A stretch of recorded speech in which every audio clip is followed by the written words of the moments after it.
Welcome back to DSP. Let's begin with the Red Wings back from their break. They had a back-to-back against the Wild and then against the Ducks on Sunday. They got a few points out of it. They got points from both games, but both went to overtime. Do you have a lot of concern about this team? Because the third period, it seems like things start to change for this team, even though they are trending upward still. Yeah, I mean, it's good to see that they're improving still, but that does concern me for sure. I think you had just mentioned in the break, they've given up 4 goals. It's 4-1 in the third period in those 2 games. So, you got to clean that up if you want to continue to win. Yeah, those are some ugly points, and letting in a game-tying goal. Hey, points are points, man. Points are points, but they were ugly points. But, when you see things like, teams scoring when they're pulling the goalie to tie it up and stuff, that's just not winning hockey. I feel like I see those things, and I'm like, are they a good team? They're getting points, but they're very shaky.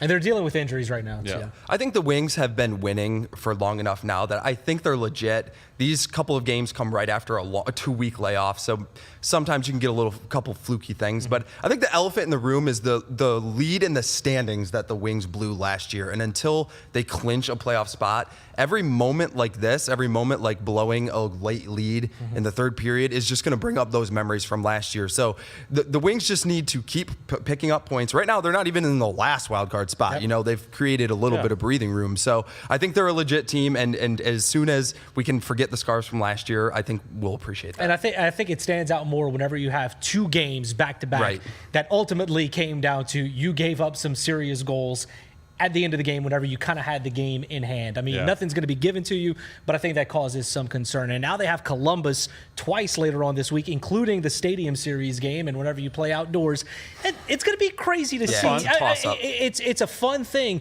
but the pageantry of it paired with these are 2 teams fighting for playoff spots right now.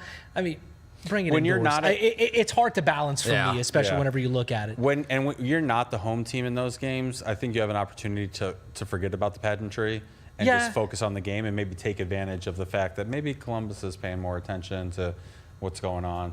And then they play here in Detroit before getting there. So, I mean, you're going to have a little familiarity going into that. But the Pistons right now, oh my goodness. Looking great. 6 straight wins, their longest winning streak of the season. What's impressed you most about what you've seen so far? The resilience of this team. I mean, it was great to see Cade Cunningham play like an MVP candidate in the first half, but we already know that he can do that. The fact that the Hawks basically took him away in the second half and the Pistons found a way to win, even after blowing a double-digit point lead, was really encouraging to me, because I was talking to Ben, I was like, when the Pistons fell behind in the final minutes, I was like, I've watched this game 50 times in the last 10 years, and the Pistons lose it every time. And they found a way to go out and win it. It's veteran leadership like Schroeder, like Malik Beasley, like Tim Hardaway. And that's why this team has been so stabilized so well around Cade. And that's why I think we're all kind of buying in. The thing that stands out about the Pistons when I look at, the box score, and especially in games like last night, is the assists, the unselfishness of this team. They had 34 assists last night. I mean, probably going to happen when you score 148 points. But, it's just great that they're playing good team ball, and I just like to see the dominance of Cade Cunningham and keep ascending, because this team, if they're going to make the playoffs at this point. I think that's a given. But I think with a good team, how good can Cade Cunningham be in the playoffs when he's just dominating like he is? He could be really scary and a handful for other teams, and he could get into the playoffs and really make some noise with this team. Yeah, I think the thing that's most impressive to me right now is their shooting. So I looked up some stats before we came down today. And in February, Malik Beasley leads the NBA in threes made in February with 46 threes. That's 1 more than Steph Curry. He's shooting 49.5%. We love to see it. 40 for the month. That's insane. And we're at the end of the month. He's made the most threes, and he leads in percentage in February. So is that the signing of the season? It's up there. It's up there for sure. But he's not the only one. Other guys are also shooting really well. Over the last 5 games, 4 of the last 5 games, Thompson has shot 7 for 8, 8 for 10, 7 for 8, 7 from 9, and he's 75, and he's been over 75% in 4 of those 5 games. If you look at February for just field goal percentage and minimum number of shots, 25 shots for the month. Duran's 4th in percentage. Thompson's 10th in percentage and Stewie's 14th in percentage in the NBA. Wow. They're shooting the ball really, really well, and I think that's the difference. The bigs are showing up. Yeah. And I think part of that is the passing that Ben was talking about. Like Cade's ability to draw defenders and get those guys like open and easy looks too is just huge. I mean, he's a magnet out there. So those are two teams that we just talked about that are on a path to get to the postseason. When you look at the Wings, they'll probably be fighting for a spot until the last week of the season, kind of like how it was last year. But the Pistons right now, they're like catching up on Milwaukee. We're not just talking this team's going to be a play-in team. There's a legitimate chance that they have a playoff spot locked up with 2 weeks to go in the season. That said, which team do you believe in more to make a potential run into the playoffs? I mean, I think it's the Pistons, no doubt, for me. Because of how well they're gelling and playing together.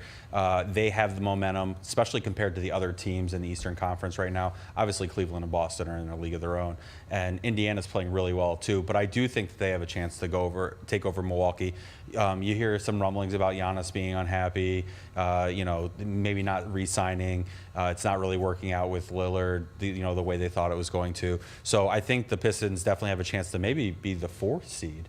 And I don't think that the Wings are, even if they make the playoffs, I think that's probably their ceiling.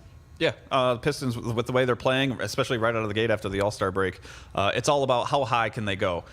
With the Red Wings, it's about how long can they hang on. Because they just don't seem like they're going to be climbing the standings like the Pistons have the potential to. I think we all pretty much expect the Pistons. We consider them basically a lock to be in the playoffs at this point. So I'm more confident that the Pistons are going to make the playoffs, but I think the Wings are more likely to win a playoff series. Just looking at the teams that the Pistons will be going up against, even if they get the 4 or the 5 seed, they're going to end up playing Indiana, which has just been a terrible matchup for them all season. So they need to avoid Indiana. I think the Pistons this year to make the playoffs and do it solidly, it's not like backing in, is a huge step in the right direction, but I think that's probably their ceiling. Whereas the Wings, I mean, how many 8 seeds have we seen go on a run in the NHL? And this team is playing so well under Todd McClellan. So I think the Wings need to get in, but once they do, I think they're dangerous. The one thing going against the Wings is when they came out of the break, looking at what they had to come. They have to play Carolina a few times, and that has been such a great team this year. They have the hardest strength of schedule after the break, after the Four Nations face-off break. That is going to be the ultimate test of where is this team with Todd McClellan leading the way. Looking at the Pistons, though, this week's going to tell you a lot because they have Boston and Denver back-to-back. Those are two teams who have been there, won that as two franchises over the last few years. Not to say that it's like this is the season, but it kind of gives you a good barometer of, okay, where can this team compete with some of the two teams that have been at the top the last couple of years. Look like you belong, maybe steal one of them, and you'll feel really good. Yeah, and they're at home, too, so that certainly helps. Yeah.